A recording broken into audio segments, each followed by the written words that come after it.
It's time for the Lowco Sports Lowdown. Here are your hosts, Justin Jarrett, Wes Kerr, and Max Araj.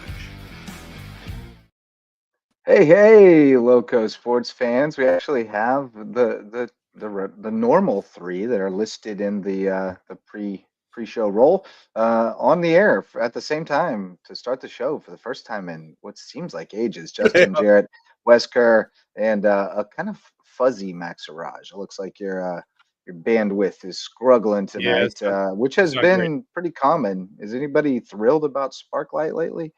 It's been a little bit of a struggle, but No. the weather hasn't helped either, and it is popping off here in Bluffton tonight. You're clearing up a little bit, but no, got a good show for you tonight. Been a few days since we got together.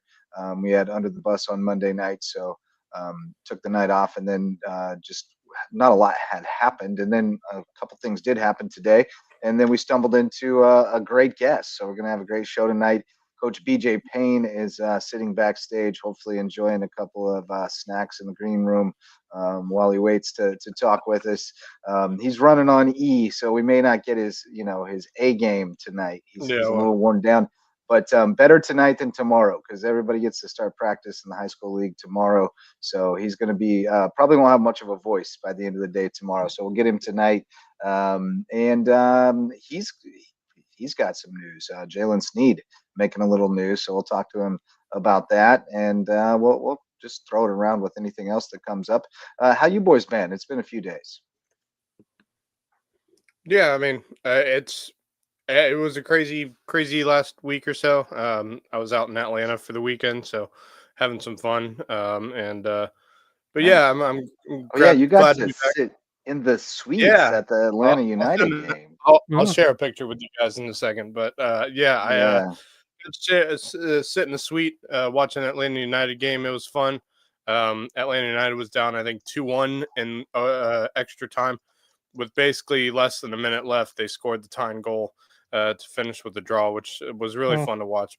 But, it was great to be in that suite. Never thought I'd ever get to experience that, and I just feel like I'm never going to experience that anytime soon. So it's a really cool experience. But I enjoyed a lot of it. So it was good times. I'll share a picture with you guys in a second. But yeah, it was a great weekend. Great last week or so, apart from me blowing my arm up. Other than that, it's been really good. Yeah, have we seen an ortho on that, or are you? Assuming the worst. It's not. They said it's not the UCL, but they said if it doesn't heal properly, that it could look like possible surgery. But we'll see how it heals. It's feeling good right now. I don't feel just PT any pain it for now, and hope for the best. It's just sore not as good of an outcome as you could have hoped for. That's pretty good. That's what you get for trying to play Weekend Warrior. He probably didn't do enough bands before you pitched. But Wes, you been all right, man? Yeah, things going well. It's been crazy because of how hot it's been. Oh my goodness! It's just insane, triple-digit seemingly degrees out there. But it still might be crazy hot outside, but fall sports are underway in terms of practices getting started for not just football but volleyball. You got to think about some of the other fall sports that we're going to cover this year, including volleyball, girls tennis, girls golf, cross country, and swimming. There you go. There you go. That's a lot. We need schedules, by the way. We've tracked down all the football and volleyball schedules pretty well, the ones that are on Max Preps, but some of those other sports harder to find. So if you're a coach or an AD out there, send us your schedules, LowcoSports@gmail.com, so we can get them in our master schedule and know what we're working with every day and every week to try to provide the best coverage we can in the Low Country. But the show tonight presented by Mickelson Law Firm, our original sponsor, our all-star sponsor, been with us since the beginning back in 2017. They're our official I know they're ready for football season to get started. That's right. They're our official real estate closing attorney and presenting sponsor of our Hilton Head Christian Academy coverage. They're certainly hyped up over at HHCA this year. with their D1 quarterback and Reed McCullough and a bunch of good guys around him. So going to be fun to watch them. We'll be talking HHCA football all season long, sponsored by Mickelson Law Firm. But tonight, talking a little Seahawk football. We got the man, the myth, the legend, BJ Payne joining us on the lowdown. I already gave you an out, Coach. You're running on E. You're tired, but you reluctantly agreed to do the show tonight. So you got a little bit of a pass to maybe not have your A game as far as cutting promos goes and all that goes. But how you doing, man? How you holding up? I'm good, man. It's just today was just a long day. Like I'm great. It was just like up at 5 a.m. and then I got into the whole walking thing a couple years ago. Yeah. So this morning was early. So I had to get up at 5, get the hour walk in, and the wife's walking with me now, so it's cool. She lags way behind me, so I yell at her to keep up the whole time. And then she says I walk way too fast and it's way too early. But get that hour walk in, and then I had a thing I had to do for one of the local magazines at 7 a.m. And then the good old back to school rally. Yeah. Over there. School starts a week from today. Yeah, you guys had the big expo, right? The big, well, it was the back to school rally day at Bluffton. Yeah, at that other place, and then we had to we had to do the den. So, yeah, it was at the team over the bridge. Yeah, that one. Yeah, I got you. Yeah, you guys are giving them the full silent treatment this year. It seems I just go about my business. I love it. I love it, Coach Ben. Had people to give Bluffton silent treatment. I don't I like it when the rivalries are feisty. It's no fun when everybody's friends. That's no good. Coach, there's got to be a little feistiness. Coach, terrific season in 2024. Winning that playoff game at home, thanks to a tremendous defensive performance. Talk to me about the excitement for what is to come here in 2025 with this group. Well, it's interesting because I told Justin, I guess I should be pretty relaxed because, I guess everybody thinks we're going to go 1-9 this year. So that's that's a good thing, I guess. We're really excited about this group, and I think, it's truly with this team is, it's truly like a puzzle. Like we have to get all these pieces put together. And once we do and figure out where everybody should be, I think it's going to be, a pretty good team. They show up to work every day. They don't say 2 words. They don't complain about it being hot. They just work, and for us, we've got great numbers, for us, you're right. Like, I think right now we're at something like 75 on the roster. Oh, wow. And that's before, before school starts. That's before getting the 10 freshmen who want to come out the first week of school, so those are kind of record numbers for us this year. I think that we've done a dynamic job of developing our players, developing our athletes, developing our students, and building a culture that is second to none. And kids want to be a part of it. Our parents want to be a part of it. And, I think it's just something special that we have going on here. But looking forward to this, year, Wes, we lost a great senior class. Yep. Great senior class. And, the one thing that I keep harping on, though, is that I think people are tending to forget that we started 10 sophomores last year. Right. And when you bring that into the mix, our senior class is small, but there are some guys in there, and they're great leaders. We got Tajay Wright back to play receiver, who might be, one of the best guards in this area, in basketball. So he's gonna, he's got a lot of length outside of receiver at 6'4", 6'5". Ty Wiedemann does a great job. He's a lead by example kid. Will Jimenez is kind of like, he's that more of that emotional leader, kind of like Connor Wendell was for us. And so, we have to fill in spots, a great senior class.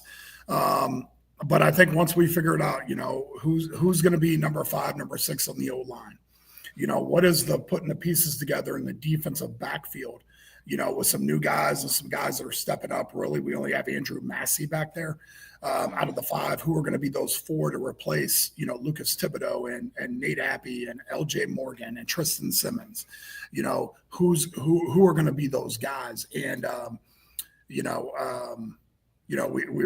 feel really good about our defensive front 6.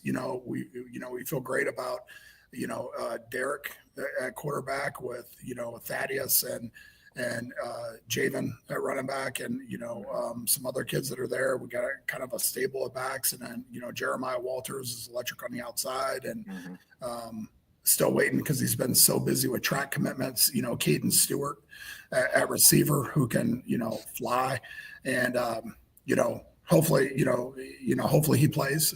We still don't kind of know, but as he's going to, but he's been so busy with track all summer. So I really like where we're at. We got some very veteran kickers. I think that's the piece that a lot of times people forget about is special teams. So our coaching staff's phenomenal. So I really like where we're sitting right now. Should be a tremendous region too. I mean, we talked about it on media day, but it feels like almost every matchup is, at least at this time, kind of like, you might think who will win that game, but you're not too sure because you're not sure exactly what Colleton's going to look like and exactly what Bishop England's going to look like. But it looks like our 4 schools in Beaufort County are pretty evenly matched. I think Bluffton has probably the most firepower on offense, but that doesn't necessarily mean they're the most complete team coming out of the gate. So, I'm just as fun as it was last year. I think it's going to be even more competitive this year. Yeah. Yeah, it's like Wild Wild West. Every weekend is going to be a dogfight, and 3 of them, 3 dogfights. Yeah, and then let's not forget. And he's going to probably text me tomorrow if somebody sends this to me or sends this to him. Let's not forget, Beaufort just won a state title, like 100%. Yes. I am not. And has 6 offensive linemen with starting experience returning. Yeah. And in the trenches, and I know he's all excited about his new O-line coach. And Bryce does a phenomenal job, and they're always going to be solid on the defensive side of the ball. There's no reason for them not and, to. And I'll tell you what, Colleton's never an easy out either, and you've known that from the past. Colleton can show up and play their hardest out there. And there's just so many different dynamics with each team, and it comes down to it's no different than anything else. It's about those matchups. And who can do what. And the kids have to go play. They have to go play. Like if somebody's not a strong run defense, well, can the other team run the ball? There are just so many different matchup issues that there could be a game that you win in the region by 21, and then they beat another team by 21, but then you lose to that team. Yep. It's going to be a thing of matchups, and what May River does now, and that's true. It's a lot of very diverse looks. What they do with the slot T, and I know they're, I listened to the interviews too. Bonneville said they're going to open it up a little bit more in the passing game. So adding that mix in, and him adding to the passing game means like he's going to I have 6 attempts, but they have 2 pass plays instead of right. 1. Yeah, pass right and pass left. But he cracks me up. But their kids are always going to be extremely well coached. They're going to be exactly where they're going to be. They're going to play with great pad level, and then you talk about the explosive athletes of Bluffton and what they have. And then, Bishop England, kind of the wild card. Not everybody here is really familiar with them, but they might be the only Catholic school in Charleston area, so, they get kids to come in. I know they've had a couple kids move in, so people kind of forgot about them after Oceanside and all these people popped up, but they used to be what Oceanside is now. They just dominated everybody, and they're not out of the game at all. Well, I think the other thing was I think they shocked a lot of people last year because we just didn't know they what did they were have gonna a look like big turnaround last year because 2 years ago they got mollywopped by Hampton in the playoffs and went like 2-9 or something. So nobody thought that they would be poised for a big run at coming into 4A, but obviously they restocked and turned it around, and so you can't expect them to be anything but better this year, I wouldn't think. I mean, I think it was that, and like we just didn't know enough about them going into the football season either, so we just weren't like exactly sure as to where they were going to sit. And then, for example, they do get some transfers in, and we don't hear about it, because it's not, and we wouldn't know what to make of it if we did. We're not looped into the Charleston transfer portal, but it's been more active for years than ours, which brings up a topic that I'm sure Coach Payne you'd like to weigh in on. The transfer portal, if you will, the new transfer rule. Now, I do have to say, and I've talked with you, I've talked with a number of people, so I don't even know what came from whom at this point and where it came from to get to them, but I do, in talking to people, I am kind of encouraged to hear that it sounds like they're putting a little bit tighter rope on this than I thought they maybe would. They're doing a lot of due diligence. They're kind of striking some transfers down ahead of, preemptively to say like, hey, I don't think you should do this because this looks like it might fall into this category type thing, which is a little more governance, quite frankly, than I really expected out of the gate with this, and I think that's probably for the best. But what are kind of your big takeaways so far, and thoughts on just the implementation and how it's going, so to speak? It's kind of like when you get placed in a region, like you just play with the cards that you're dealt, and there becomes, frustrations, across the board in a number of different ways. And,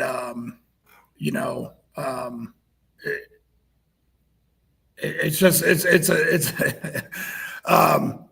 just an interesting dynamic now. Sure is. And I don't want to get in trouble by the high school league, right? Right. But I think that they just had so much that just continued to be dropped on their lap. Yeah. And everybody was doing this and transferring, and there was a appeal every week and an eligible kid every week, and they were doing everything to where the high school league just said, you know what, we ain't doing this. Well, and they got themselves painted into a corner where they didn't have any precedents that made sense anymore either. And they were just like, we don't know how to handle all this. Yeah. And there's just, there's so many different factors that go into it, and, it's still at the bottom core of it. It's still supposed to be an academic move. Right. And it's supposed to be based upon an academic move. And, here in Beaufort County, it still has to be, supposed to be a school of choice, based upon academics. And, there are other factors and there are guidelines within that school of choice program. Right. And there's other factors that go into it. It has to be a program that's only offered at that school or not offered at your previous school. And you can't go past any other schools to get to that one. And because the way the rule is truly written, and I could be totally wrong on this, but the way I've interpreted it is, if there's a kid that lives in Beaufort County that wants to go play at South Point, as long as he can get to school there every day, like he can go there. Right. As long as the school accepts him. And I do think that, I think that it becomes, truly like it becomes a district thing where they have to tighten it and they have to put things on it. Right. Because if not, you lose kids, but then you might gain some kids, but then, what are they going to be? But you've got like funding tied to. Yeah. And we're probably nothing compared to, and being honest, like the movement that has happened down here in the big picture compared to probably some of the things that are happening up in Greenville and, the Rock Hill area. I know, I had somebody Columbia. I think South Point had like 8 kids move in that already have D1 offers.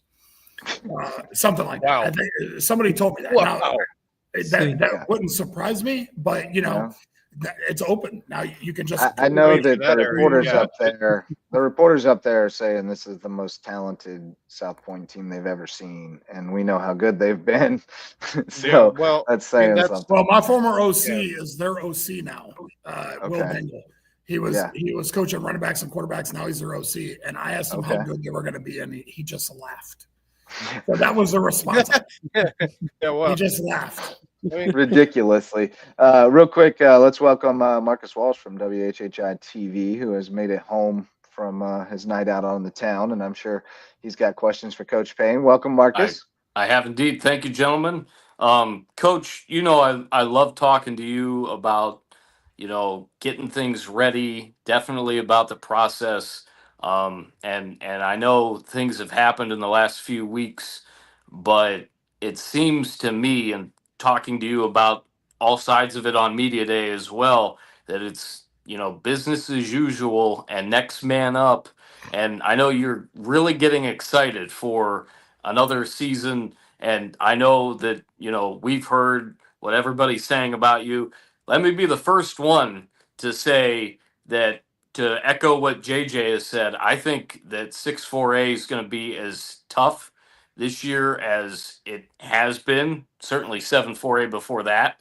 And you've got a great team on your hands. I cannot wait as long as we get everything figured out with the I's dotted and the T's crossed to see you guys in a few weeks against Hardyville. I'm just really looking forward to this season, just in general. But to have you be able to explain the methodology and whatnot for the team, it's great. And I know you're really looking forward to getting things rolling. Yeah, we really are. And for us, we've kind of, in our scheduling non-region, like for us, our measuring stick of knowing where we're going to be is, James Island. So Right. we played them second game, and last year Derek got hurt in the opener. We didn't have Derek for James Island, and we know James Island's been on a tear for the last 3 or 4 years under Coach McCoy. And Really good. They play physical. They play NFL style football. They get after you. They're big.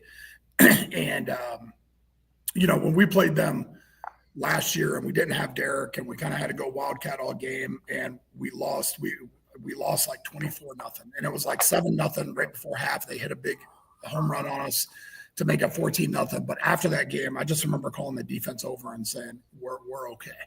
Like we knew we just weren't going to have the offensive firepower that night. But we were able to, punch back. We got hit in the mouth and we hit them back in the mouth. If memory serves, sorry to interject, but if memory serves, you guys took on Aiken the following week at home, and I was there, and I was like, whoa, this team could really be for real. Yeah, and that was the thing. We had a lot of guys step up, and great senior class. We had Jack Boatwright and Andrew Jeffers who hadn't played football, in a very long time, and they stepped in and became our 2 starting guards. So we had guys like that, where Coach Whitlow had asked Andrew, like, what made you decide to play football your senior year? And he said, because I want Troy Timko to reach his dreams. And that's a powerful thing. That's awesome. Yeah, that's fantastic. And you were playing boys volleyball as a 6'3", 210 pound, and you decide I'm going to come back and I don't care. I want to play O-line. I want Troy to reach his dreams. Like that's a powerful thing, and which speaks volumes of Troy Timko. And his friend group and what they were willing to do to try to help him. And but we just had, like I said, such a tremendous, senior class. And but yeah, we came back that following week, but we knew, and those kids and these kids have followed suit. They work every single day, and we played really well. Sometimes you catch magic in a bottle. And I'm sure all you guys were there, or you watched the game. Like we played really well defensively pretty much the entire year. We played extraordinarily against May River. And, that was the way that they practiced as well. Like our O-line had to give that look every single day and simulate that look in our backs, and they had to get up and get set and everything. But they wanted to do it. It wasn't like, and this is our starting offensive line who still has 30 minutes of team on their own. Yep. They wanted to give that look, and they wanted to, it was truly, it was a true team philosophy. Yeah. Well, you guys were tremendous against Bluffton too. That was a performance. Yeah, that was a definite performance. There were a couple just boat race performances last year. It was impressive. Speaking of Troy Timko getting an opportunity at the next level, which is awesome. You've got them at all levels. I just saw Cole DeMarzo finished up with his degree, master's degree out of or MBA, right? I think it's like close. I think it's like his fourth master's or something. Yeah, he's got so many degrees now. So I talked with him. He's back in town and looking for a finance gig. So I'm sure he's going to land one of those. And then, of course, Jaylen Sneed made some news today on the Bronco Nagurski watch list, which, I mean, not that we wouldn't expect it. I mean, he comes into the year as one of the best linebackers in the country. But man, you've had a good run with the recognition of where kids needed to be developed to be able to have an opportunity at the next level, starting with Poona Ford. And I think that one was the one that got a lot of people to buy into what you were selling, right? Yeah, I always say it's a trickle down effect, right? Like everybody thinks Poona, but it actually was Michael Julian. Right. Yes. Michael Julian. Yes. And Wes will remember Michael. It was Michael Julian as a quarterback who, had 8 offers going into the senior year, then blew up and had 30 offers. So everybody came to see Michael and they were like, who's that? And I was like, oh, that's Poona Ford. Who's that? That's Khalil Lewis.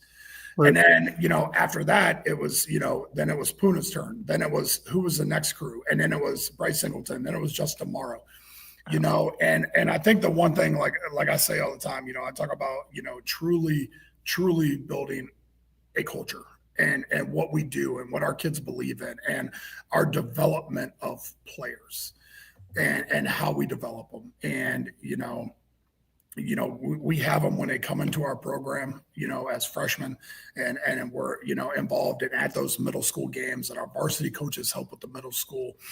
And, we're there to watch them, and, we're willing to move our practices to the lacrosse field so middle school can hold home games in our stadium, and building that and seeing those kids and staying on them and truly developing them over the number of years, not a year, not 2 years, right, but developing those kids and knowing what they need to work on, what they need to get better on, and just getting them to their highest potential. Now, their highest potential might be the fact, there goes Cass. Cass is saying, I'm the GOAT. Cass is a GOAT. Cass is making all these guys better himself. He's making NFL players out there. They come, like when Jaylen's home, Jaylen used to come work out with me. Now he goes and sees Cass. Yeah. And do you think what you've seen in terms of the level of football here after Poona did what he did to get to the prime college level and then towards the NFL, do you think has really, you think you've seen an increase just in terms of level of play and overall level of success on the football scene throughout the Low Country in the last decade? As you've been here for a while, have you really begun to see things move in the right direction just in terms of talent and just overall success? I do. And here's one thing, and we all go through things, right? And we see things differently and stuff like that. And, we self-reflect a lot, right? And the one thing that I have been proud of that, and you guys, Wes, you were in the school when I was here, and, that's always been like, that's my why. That's my why. It's not hanging a banner in the gym. It's getting these guys to the next level. And not just as football players, but developing them into young men, successful leaders, great husbands, leaders in their community. And I always say there's a lot of wins that show up on a scoreboard 10 years from now that don't show up right now. And I truly, truly believe that. And when I first got here 14 years ago, it wasn't happening. And I made that push. And I'm not doing this like patting myself on the back, but there was another coach nearby who was very, very, very successful, who used to say, it ain't my job to get kids recruited. Mm-hmm. He was quoted in the local paper of saying, it's not my job to get kids recruited. That's on their parents. 100% false, in my opinion. In my opinion, it does fall on us. For everything that these kids give us and the parents, the time that they give up for these kids to spend with us, it truly is on us to help them in every way we can. And that doesn't mean that every kid's going to go on to play at Notre Dame or play in the SEC or play at Texas or anywhere else. But we have to do everything we can to try to give them the opportunity to be seen. And I got a beef with that, because I got a beef with saying that it's on their parents, because you and I both know that the last person that any college coach wants to hear from is a prospective recruit's parents. You want to talk about straight in the trash can? No, thank you. Well, like, and that is misadvising children on a major level. And that's the thing, is every kid that plays for me, though, they will tell you that when a college coach reaches out to them and says something, I'll say, send me their number, because it might be a coach I don't have a number for. So like yesterday, you want to build that relationship too. Well, not just build the relationship, but I want them to know straight from me, because I coach that kid every day. I know everything about it, and I don't, with me, it's black and white. There's not very much gray in there. I tell them exactly the way it is. So like Duke reached out about Andrew Massey yesterday. So I called Andrew Massey, or I asked Andrew for the coach's number, and it was Twitter, and I got it, followed him, and he called me, and I said, he's an assassin. That's how I answered the phone. Like, he's an assassin. And he was like, I'm sorry. And I threw another word in there too. But I was like, but no, this is how passionate I am about this kid and the style of play he has. And it's not just, that's just an example, but it's all of them. And doing our best to try to help these kids find the right fit, and across the board. And maybe that's a high academic school, maybe that's, dependent on the kid. You know what I mean?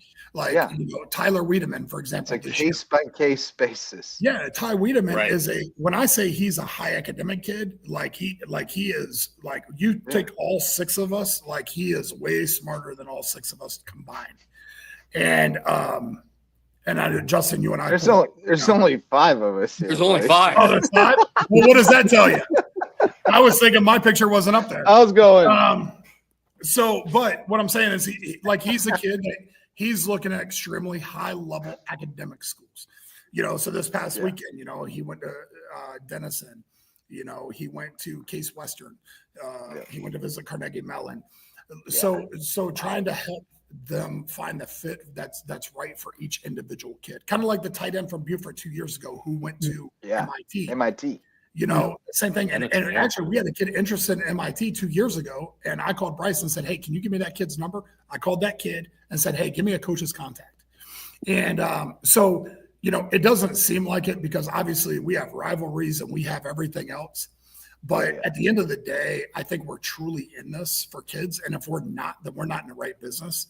And so when I see a kid like Carnell Warren get, offered and committed to North Carolina, don't think I don't smile about that. When I see a kid from, Beaufort sign with somewhere, or somebody from May River, it's a very exciting thing, because, like I said, I remember 14 years ago when it wasn't happening. When nobody was coming in, and I was trying to help sell, kids from other schools to coaches, because their coaches wouldn't do it. And I just think, like I said, that's my why, but the crazy thing is I go through all of this and I give this advice, and, I get these kids that come to me, and, I get parents from other schools that reach out like, hey, what can we do and everything. But the only thing is, like, my own son is the one who drives me crazy. He is. We just had this conversation the other day. And I'm like, before Poona signs any contract, he calls me before he calls his agent. He asks me if I think it's the right fit. He does this. Jaylen calls me all the time. I said, any piece of advice I give you, you just don't listen to. So So I guess what's his status right now? The last I saw, he was committed to NC State. Yeah, so that's where he's at now. Okay. So he had surgery. He basically had really bad turf toe. He got it week 9 of last year, and then had surgery. So he was out like 5 months. Got cleared like early May, and it reported in June. So he's there now. So looks good though. I mean, he's getting after it now. His body's starting to change. He's going to have to redshirt for a year, I'm assuming, to continue to get stronger. And but he's the one, man. He's so stubborn. Like he's the one that I'm on him all the time. I'm like, all right, man, do your own thing. Is he the mulleted little beef boy that I saw hit a home run out of Oscar Frazier years ago? That's him. Yeah, that's what I thought so. Yeah. Gosh. It's pretty cool though. So this is I will tell you this, and it's in the works, but it's pretty cool for me personally. But WWE is going to sign him to an NIL deal. Oh yeah, wow. Yeah. So had that conversation about 2 weeks ago with them. So that's a pretty cool thing because him and I had the conversation about a month and a half ago in Raleigh. Like, hey, what are we looking at, after this post? Like if, you're not blessed to be able to play in the league and something else, like, have you ever thought about taking that path? And he said, ironically, I was just thinking about it like 2 weeks ago.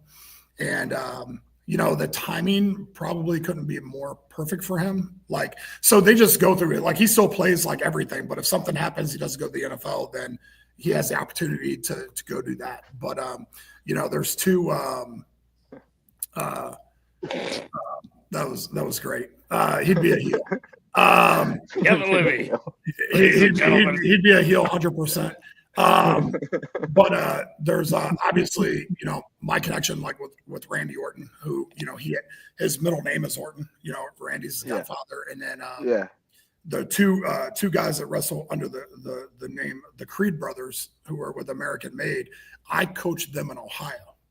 Really? Yeah. So they were at the squads in Ohio and I coached them. So I have that relationship with them.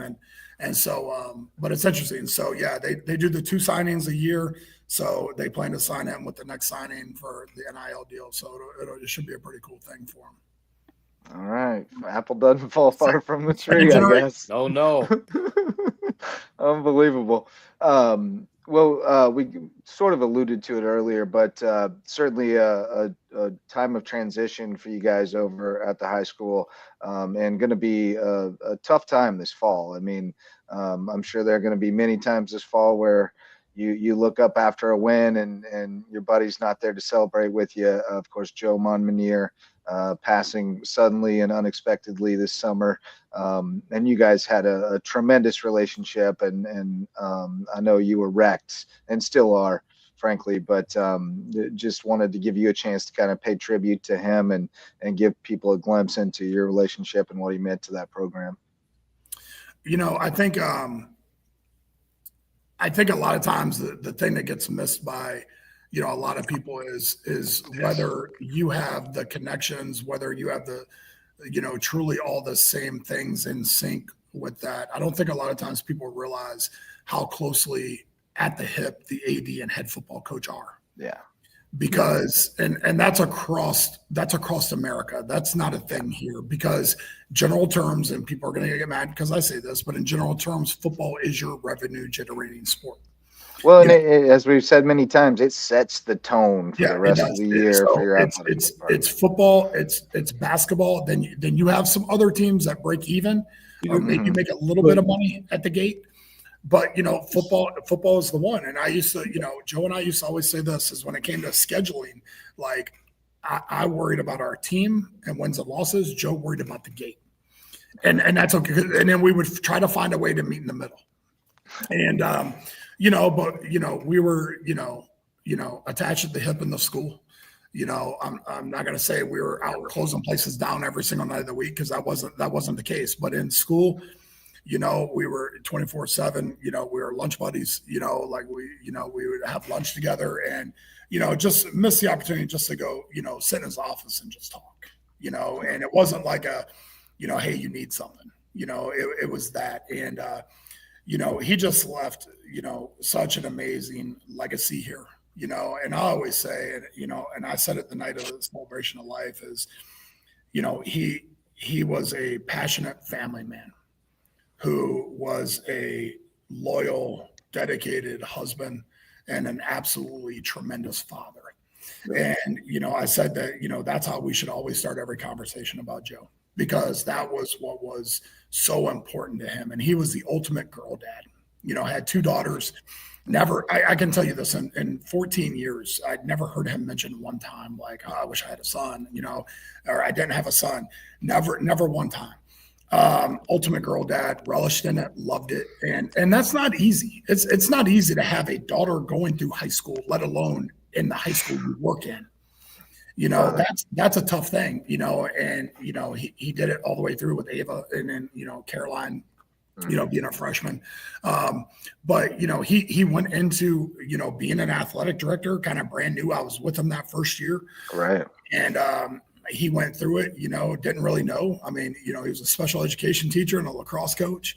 Yeah. And, didn't know what to do, but you take it and, you run the circle on what he did and what he accomplished. And, 14 years later, he had received numerous national awards and state athletic director of the year. And, he was a guy who did it the right way. Yeah. There was no fudging of anything. Right. There was no. He ran a very tight ship. It was a tight ship. It was a clean program. Everything was done on the up and up. Everything was done the right way, 100%. And and he was a guy that wasn't worried about. He was worried about developing athletes and developing student athletes, and not just wins and losses. Right. Making sure there was more to the rubric than wins and losses. Way more. So it wasn't, he wasn't a go recruit this kid. Like he wasn't like, it was 100% done the right way. And, he was up and up, and, at times he drove people crazy. Same with me, and, he could get a little hot under the collar at times and just get passive aggressive on you, like just block you on Twitter for a week. You know how many reporters would text me and say, hey, why am I blocked? Why'd your AD block me from the school Twitter account? And then so I would go in and see him, and I'd be like, hey, Joe, this guy said you blocked him. He was like, I don't know. He must have said something like a month ago I didn't like. And then but he would forget about it. Yeah. He would just totally forget about it. And like totally forget about it. People are still blocked. But no, he was, he was absolutely incredible to work under and to work with. And, I'm just, glad that, I got to share a portion of my life with him and him with me. And, it was, we would have, pretty serious, deep conversations, about different things from family to everything else. He's obviously, a diehard Ravens fan. Mm-hmm. And, always have to listen to him, have his hopes. Just hearing all those stories that you told a couple weeks ago on this celebration of life. I mean, what a powerful, special night that was, and I thought it was really well done by the school to host it there, and for the community to go down the field and just give their tributes to the family, and just walk around and see the legacy that he left behind for so many, and I'm sure you felt the same way throughout that evening. I mean, just for someone who was so attached and loved Joe as much as you did, what did that mean to see so many people come together and celebrate all that he did for the island and for the game of lacrosse, especially in his career playing the sport? He did so much, around here. Obviously developed a state caliber lacrosse team, and that's what he was known for first. I would ask him questions because being a football meathead from Ohio, like I had no clue what lacrosse was. And he would kind of teach me. I was like, why do those guys have longer poles than the other ones? And Joe would he would take the time and he would teach me the game to help me understand it. He was just, absolutely tremendous across the board. As a coach, working under him, you always knew that he had your back, no matter what it was. If it was something with administration, if it was with a parent, there was 100% that Joe was going to have your back. It didn't matter the situation. Now, it doesn't mean, like I said before, it doesn't mean he always agreed with it. So he might have had a closed door conversation with you like, hey, why? And then you explained it to him and he'd say, okay. And maybe he'd give a different variation of what he thought as well from his experiences as a coach. But he always had your back. He would stand up for you and he truly believed in it. And the other thing that I didn't get a thing to touch on is he let you be you. And that's a huge thing. In coaching, you have so many different personality types and some dynamic people, and this guy's quiet and this guy's, but he let people be themselves. He let me be me. And I'm, not very PC and I'm off the charts and everything. Then you got Shane Brown, who's very quiet. And Shane almost whispers all the time. And coach differently. We both have the same end goal, but it's two different types of things. But Joe never pushed anything on anybody to be somebody that they weren't. And Joe would, openly, like, there were times that I know that there was, some groups that wanted to be involved in some things with us or with football. And Joe would say, no, BJ just doesn't believe in what you're doing. Like, because of this or that. And he just doesn't see it as, integrity based. And I'm not going to tell him that he has to do it. So he lets you be you and he lets you have an opinion. And, in today's world, I just, you don't see that very often. And you don't see somebody who's willing to stand up, in today's world where everybody's worried about parents and, lawsuits and, call the district and tell them you got an attorney and everything works out. Joe was like, go ahead. Like, you don't like it, take your kid somewhere else. Go ahead, call your attorney. Here's my number, and he was a man's man who stood up for what was right. And he backed his coaches. And like I said, absolutely incredible. Like you said, there's always going to be the reminder. It's always going to be there. Justin, like, it's tough. Like I came into school today and I stopped and I saw that, Siri Kerr, who works in our athletic department, had taken like one of the trophy cases when you walk in, and it's now a tribute to Joe. I didn't know she did that. Wow. So I didn't know she was doing it. So it really caught me for about 3 or 5 minutes. And I just sat there and, stared at it and it's just, he left such a tremendous legacy of helping everybody across the board. And, I used to always joke and say, like if Joe was going to watch his daughter's game, like as an assistant athletic director, he would have people cover. And if Joe had to miss a game here, he'd have like 8 people cover his one job. And I'm like, what is he doing? Like he thinks his job's that hard.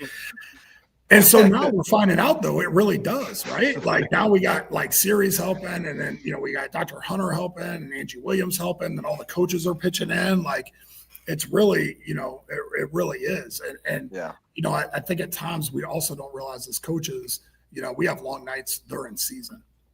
Joe was, AD, so it's long nights year round. It's still 9 o'clock, 10 o'clock until that final horn. You're there every night. To the last person's picked up. That's it. I mean, No doubt about it. The last concession stand worker has wiped something down, or it's there. Yep, you're there to the bitter end. Well, Coach, we've definitely kept you long enough on a night that you were ready to crash out. So we appreciate you, man, and we'll be talking to you real soon. We're just a couple of weeks away from high school football. It's going to be fun. I appreciate you guys. Thank you guys so much for the time. Yeah, Thanks, man. Be Coach. well. Thank you. That's Coach BJ Payne, Hilton Head Seahawks. Always a pleasure. We could probably get him to just keep talking for a couple hours if we just kept him talking. But I know he was tired tonight, and I am too. So I figured we'd let him get out of here after a good 45-minute spiel. Hour 2 would have been his WWE career. I still remember when he was hired here, and my buddy Sam McDowell was reporting on it at that time, and he's like, "You're not going to believe this, but Hilton Head's hiring a former pro wrestler," and I was like, "No way, that's amazing!" And little I know that BJ and I would become good friends, and we've had some deep conversations as well where we have found that we're very like-minded. All the things he talked about tonight about his why, that's why I'm in BJ's corner to the finish. Yeah. A lot of people misunderstood him for a lot of years. I think people are starting to kind of figure it out now. That I think they were taken aback by how he would have these D1 recruits every year and not have a very good record. And it's like, Right. well, maybe you don't understand how football works, but you Yeah, got to have a bunch of good players to have a good team. And BJ explained to me early on that if he hung his hat on wins and losses, he knew that his time here was going to be short. Because he was just not going to have the kids to do it early on. He had to build a program first. And so he built his program on something else. And turns out it's exactly the right foundation. It's just when you put kids onto the next level, others believe in what you're selling. So.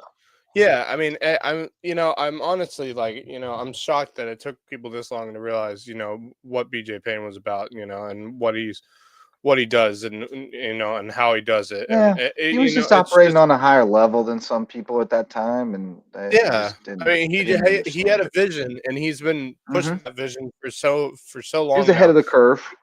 He was, and people are starting to realize why he was ahead of curve and how he was ahead of the curve, So I'm always a huge fan of BJ Payne, but I gotta think it's gonna be, he's gonna have a good season. Like this team's, the one thing I think about this team is experience, but you just gotta think he'll be doing it with a heavy heart, not having, Joe on, on the sidelines, watching those home games and stuff. It's gonna be really hard, but I have great faith and hope in this team. I really believe they can really stir up some trouble within that region again, because like he said, they had 10 starting sophomores last year. So, I mean, the experience is there. They may not have a huge senior class, but that means the next couple seasons, not just this season, but I think next season as well, they're really going to, give some teams some trouble within their own region. So I'm very excited for the season, but I just, in the back of my mind, I'm just thinking it's going to be, playing a season with a heavy heart, losing someone as important as Joe. So, no doubt about it, Max. Could be a great inspiration, though. Be a great story if they, something crazy this year. I would love to go.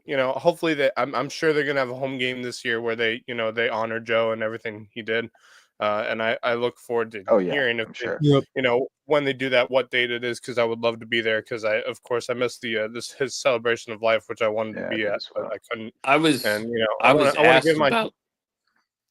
sorry to interject. I was asked about that myself from Larry, and obviously I have no idea, but if I was to just kind of take a guess, it would make sense that it's at the Bridge Bowl.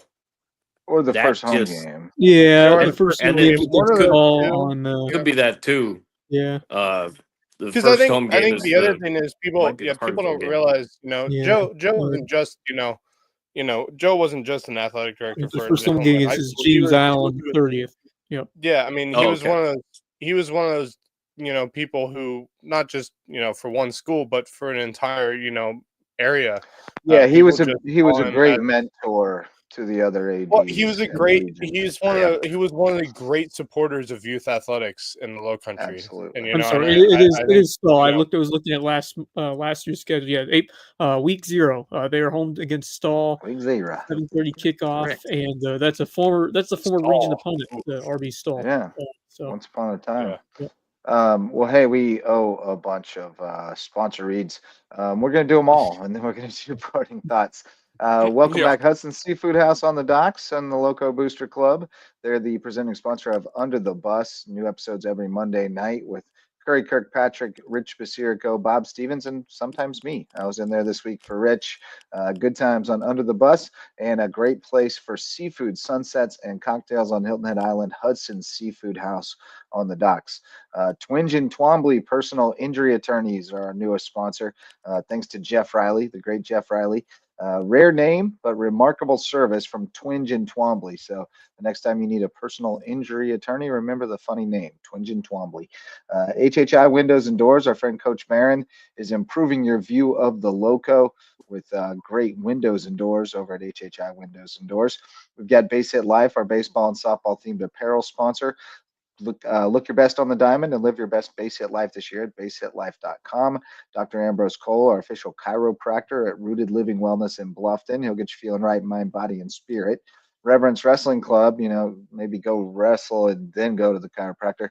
Official wrestling sponsor and presenting sponsor of the Lowco Grind. Barefoot Floor Care of the Low Country. Get your floors so clean your feet will thank you. And Jay's Barbershop is the place to be in Ridgeland if you need a haircut or not. All right, boys, you got some parting thoughts, Marcus? You're the leadoff man. Oh, Marcus is frozen. There's new Marcus. New Marcus, you're the leadoff man. Yeah, I don't know. I'm the one that's having the issues or not, so I decided to hop out real quick. There we go. Tell you what, there's a lot that has been figured out in terms of some scheduling stuff and whatnot in the last handful of hours. One thing that I let you guys know about that I'll let everybody else know about that I just found out before I left WHHI today is that the Hilton Head Prep JP2 game is not going to be played at JP2.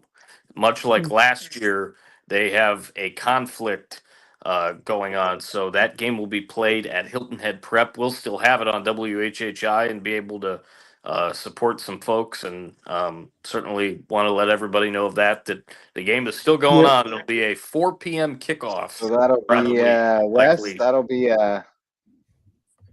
afternoon delight. Yes, indeed. Good old afternoon delight, indeed. Yeah. So I found out about that for sure. Yep.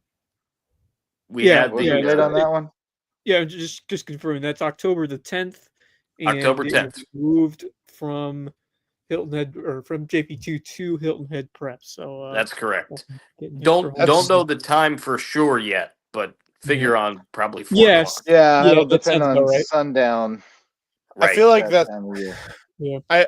I do want to say I feel like if you're JP2, that's a little frustrating to lose a home game, but especially an important home game at that. That's always in terms of it's probably the fall festival though in Hardyville. It could be that too. Yeah, I mean I do think JP2 I would assume you consider playing on campus eventually. It's got to be the goal for them. I think that is the goal. Yeah, I think they will eventually. That is the goal, but they're not there yet. Yeah, they definitely have plans to build a stadium on campus. But all right, so we got that scheduling thing knocked out. Glad to hear of the Battery Creek athletic director hire as well. Who do we get? We got. I didn't see that. Yeah, I was talking to Wes and Ray Alonso jumped in as well on the chat, and it's help me out with her last name there, Wes, if you can. Elizabeth. Hold up. Oh, it was. I knew who was doing it. It was. Here we go. Elizabeth Severida. Yeah. She had been the tennis coach. Severida. Yeah. Correct. Oh, yeah. So, I had heard that from Coach Susie that she seemed to be in line for it. So, and he seemed very happy about it. He said everything's going good smoothly. things from Ray too. So, yeah, internal move. Somebody who already knows the people. That's always good. So, all right, Wes, you got a parting thought? Yes, I have two of them. First off, want to give a shout out to a former Lowco star who wasn't just a terrific basketball player, but also a kicker. A female kicker went on to play several places, including Hawaii at one point. Savannah Ryer, the former Hilton Head Seahawk, she has just taken a job in the NBA. She is a coordinator of team operations and family services for the Milwaukee Bucks. So, that's she has lived in basketball throughout her whole life, and certainly a tremendous new chapter for her. So congratulations. I had really knew her dad very well. I used to broadcast football with him actually before he was a longtime writer for the University of Alabama. We had him on the show. Yes, I believe we did at one point. So shout out there. Congratulations. I did have one other interesting thing that I came alongside recently, if I can find it real quick. Some interesting college football news that I came across regarding probably the most important event in sports in the entire year in South Carolina. I'm talking about the Palmetto Bowl. South Carolina and Clemson. Now, I heard there was an AC official that talked about moving the game from Saturday to Black Friday. Honestly, I think that's a great idea because I do too. But if you're gonna, I mean, sometimes I guess they play the Egg Bowl, Mississippi State, but there is a very small slate, and that could be a prime opportunity for a Friday night game. Now, I guess the one side thing is, big night in high school football, like it's lower state finals. But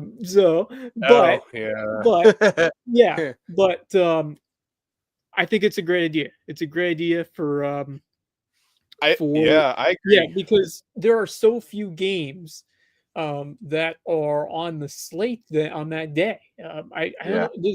Is the Egg Bowl on Thanksgiving or is it on Friday? One of those. It's normally on Thursday. Yeah. Okay. Yeah. But that would rival because I'm sure there are a couple of games on that Friday, but NC State, North Carolina, Mizzou, Arkansas usually plays on Mizzou, Friday. Arkansas.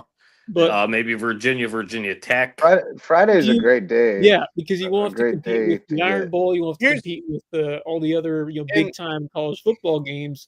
And if you get established at least for a couple of years playing on Black Friday, I think that's a great idea. I think it's a fantastic idea. And here's what makes it better.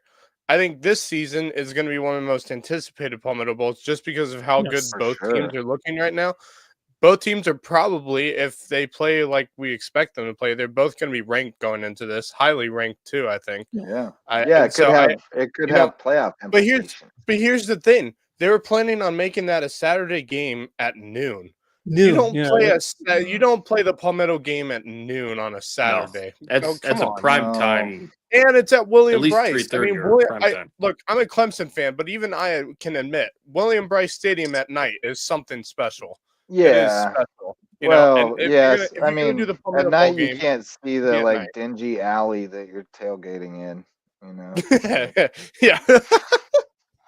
I'm not a fan of Columbia and Willie Bryce. Oh, I'm not either, but I will say William Bryce Stadium. I think I'm going to just lean into being a hater. I think look, I'm a Clemson fan, but even I can admit William Bryce Stadium at night is something. No, it was a miserable place to be when they were whooping my team's butt. But it's also miserable outside because it's nothing but concrete in that town. Yeah, nothing. Yeah, William Bryce is a fantastic atmosphere for college football, and there's nothing better than that rivalry under the lights. That's the best. So I think like a night game on Black Friday, I think is an absolutely and that'll draw a ton of attention, and that's exactly what you want for a big time.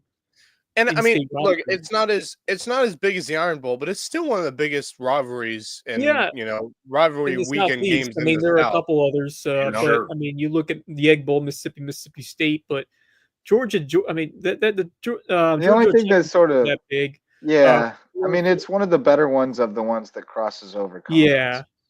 Yeah. Generally, the ones that are within Ohio the State, obviously, but tend to be a little better. It's right near the top. Like Michigan, Ohio State, and the Iron Bowl. Here's the thing, though. Tend to be a little bigger because usually you have.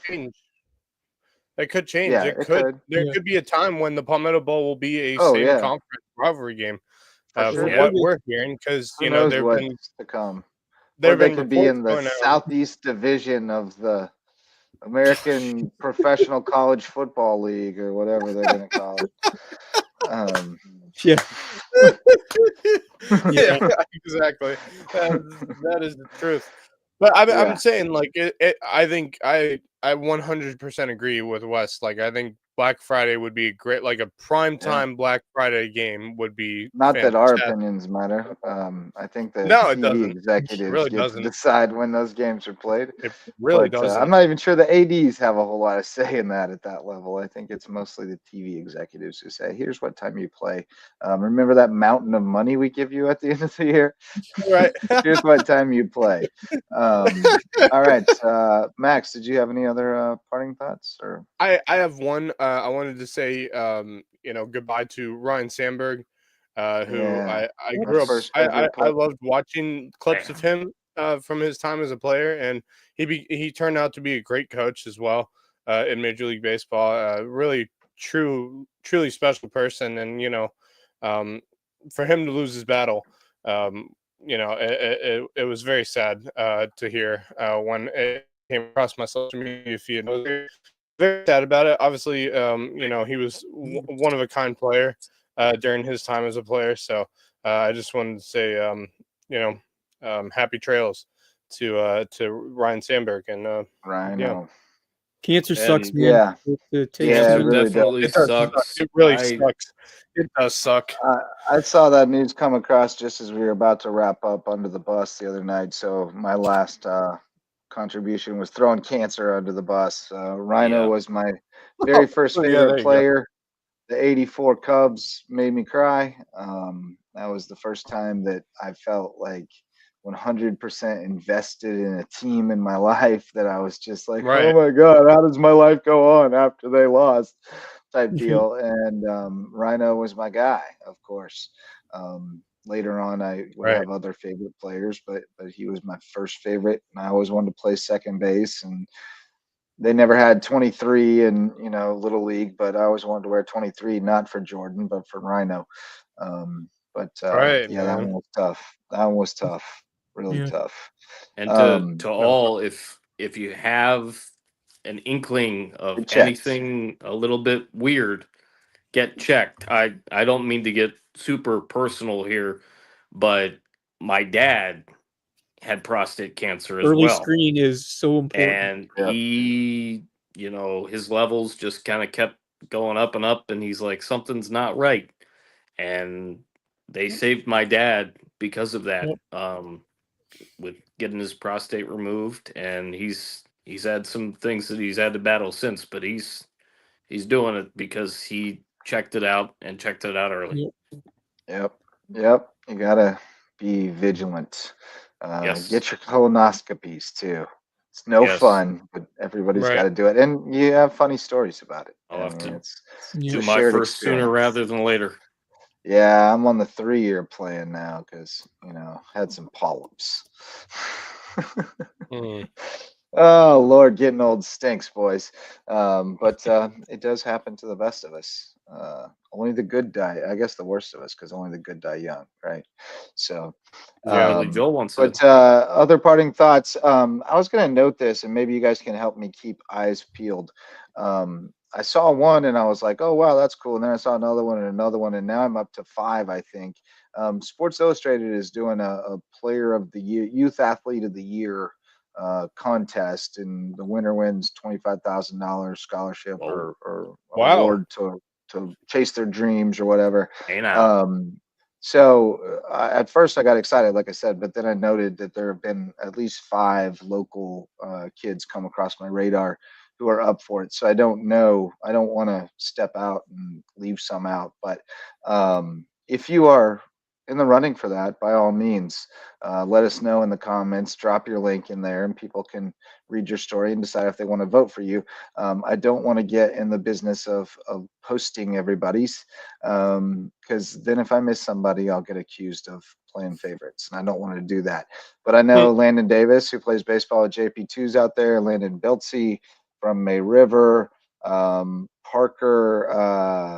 Gosh, why can I not think of Parker's last name? Parker Stewart, who's a little dude who's got like a world record in the 15K for his age group and all kinds of state Wow. records from running and triathlon. And he's a class kart driver. I've met him before. He's wild. Wild man, just energy for days. I know he's up for it, and I know I saw at least 2 other local kids who are up for it. So be on the lookout, I guess, out on the social media. If you see one of our local kids up for Athlete of the Year, go give them a vote. All right. And I think that's about all I got, boys. Anything else? Major League Baseball trade deadline underway. A lot of moving parts. The Mets and the Phillies are ain't doing nothing. I do have a fun note on that. Maybe you guys saw this. Sir Anthony Dominguez, who already has one of the greatest names in sports history, traded from the was it the Orioles to the Blue Jays? Yeah. From the, it was the Orioles to the Blue Jays. In between games of a doubleheader, so he just swapped jerseys, swapped clubhouses, and went down to the Toronto. Last year, and then that happened where there was a delay. Yeah. Danny Jansen. A doubleheader with Danny Jansen. Yeah, that was last year. Danny Jansen was right from the Marcus. Blue Jays This to was the Red legitimately in between games, and that's he right. It was in the game for both teams. Right, but the game was suspended, and then it resumed weeks for later. like 4 months. Yeah. And that's Marcus won't like me calling this out, but did I see Emmanuel Clase got traded as well? Not traded. I haven't heard anything about that. No, not traded. He got sat down till August 31st. Sat down till August 31st. Same deal with Luis Ortiz. So now I heard more about that. Now there's a bunch of stuff out there, obviously, with reports that Cleveland's going to trade Stephen Kwan and Shane Bieber and tear the team up and this, that, and the other. And I'm just like, deal me in on a couple of those guys. Bieber, please, to Chicago, North Side. But we don't really need. We don't really. I love Kwan, but we don't need him. We got plenty of outfielders. No, Cleveland needs Stephen Kwan. Yeah. I haven't seen the Cubs make any moves. I know that they've got, they did. They have acquired Mike 2.5 or 3 years. Nationals. Oh, nice. Yes. Nice. I thought they were going to Finnegan from the Nationals. He ain't what he used to be, though. Yeah. I'm just going to put it out there. Soroka? He's not what he used to be. Yeah. He's a good. He's a solid bullpen arm. Yeah, he's a good pen arm. Yeah. Solid swing man. I know that Cleveland's got 2.5 more years of Stephen Kwan under, the contract and whatnot, and you don't want to lose him for nothing. But my goodness, if they get rid of him this early, you're throwing away one of your great team players and really setting the franchise back. I mean, the franchise may already be set back as it is. But I'm so shocked you'd be committing to a full tear down, like Astros, like a Rockies level bad for a while if you did that. Yeah. No question. The only thing worse would be Jose Ramirez leaving. Yeah. Well, I'm shocked they're thinking about Shane Bieber, before the trade deadline too. Well, but I get the thing, but still, he's getting on in years. Yeah, if you're not going to re-sign him to another long-term deal, then you might as well ship him out. The thing with Bieber is that he has the extra year of possibly coming back, but the one thing that hurt him was the setback. He was out for about a month, and he's just getting things back. I personally think let him finish the year in Cleveland and then see if you want to bring him back for 26 or in the offseason. I think at that point, let him go. I feel the same way with Carlos Santana. I really hope that he decides to stay in Cleveland for the remainder of this year. And then I hope, win, lose, or draw, he decides, this is it. I really started my career in Cleveland, and I'm going to end my career in Cleveland. That's what I would like to see as far as Santana. All right, enough Guardians talk. Enough Guardians talk. I'm shutting it down. I was going to say I'd love to see that for Shane Bieber as well, but I just feel like he's going to want to go after a championship before he's done. And I'm shutting down the Guardians talk. I hate saying it, but I don't think it's going to happen in Cleveland. Sorry, Marcus. Well, Mike Soroka is only 27. and he is young. prime, He is very prime because for. he got injured. He got injured. Yeah. You know, and he was looking as like a Cy Young candidate at He one just point. needs You know? a move to the north a couple side. years ago as It was that freaking Achilles, man. He was Yeah. about to come back from that Achilles, and his That was first day brutal. out of the boot, he retore it. That's right. It's just sad.